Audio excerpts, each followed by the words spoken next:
Hi guys, today I'm thinking about how pension or ISA income is taxed in Australia. Australia is a very attractive destination for the UK expat community, taking a share of around 8 to 12% of the global UK expat retiree population. This equates to some 300,000 retirees, but the total number of UK-born population in Australia is much larger, at around 1.2 million people. It is easy to understand why Australia is attractive on the face of it. With its vast open spaces, full proficiency of English, and relatively very good weather. The table shows how UK workplace pension, UK state pension, and UK ISA income from dividends is taxed in Australia for a UK expat relocating to Australia as a tax resident. Australia has a double tax treaty with the UK, so tax will not be required by HMRC in the UK, as long as they are informed correctly of your new country of residence. So just on the spreadsheet here, for income from a UK workplace pension, for an income of £12,570 per year, the tax required by Australia is £725, which is a tax rate of 5%. And for an income of 120,960 in pounds, the tax required is 39,500, which is a tax rate of 32.6%. And as we go down the table, and the amounts are doubled, when we get to a huge level of income of £7.7 million, the tax required is £3.65 million, which is an effective tax rate of 47.4%. And for income from a UK state pension, on an income of £12,547.60,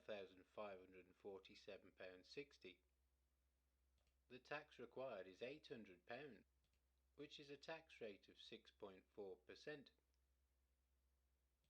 And for income from a UK ISA in dividends, for an income of £12,570, the tax required is £725, which is a tax rate of 5%. And for 15120, the tax required is 1275, which is a tax rate of 8.4%. So as we go down the table and the amounts are doubled, when we come to an income of just short of £1,000,000, so 967,680, the tax required is 437,500, which is a tax rate of 45.2%. And when we get to the huge level of income of £7.7 million, the tax required is £3.65 million, which is a tax rate of 47.4%.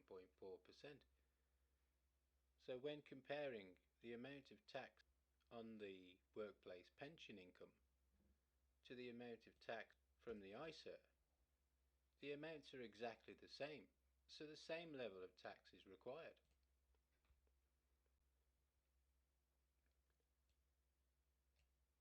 So the outcome is that Australia has relatively high progressive taxation rates on the pension and ISA income when compared to some other countries, for example Greece or Cyprus. There is also no difference in treatment in terms of the tax rates for the pension income or the ISA income.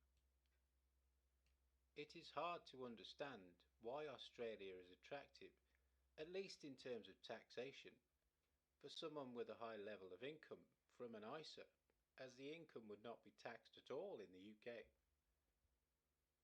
And with the cost of living in Australia being very similar to the UK, at 2,425 US dollars per month for a single person, or £1,792, which equates to 3,381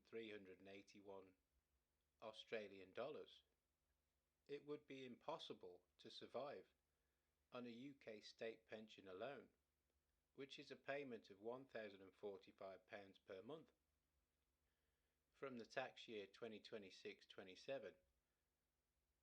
especially as it's taxed even on the state pension amount. So, if you're looking for a country to relocate to, which is favourable in terms of taxation on your pension or ISA income, and levels of taxation are high on your priority list, it would be worth considering lower taxation alternatives than Australia. Okay guys, that was how pension or ISA income is taxed in Australia. I'll see you on the next one.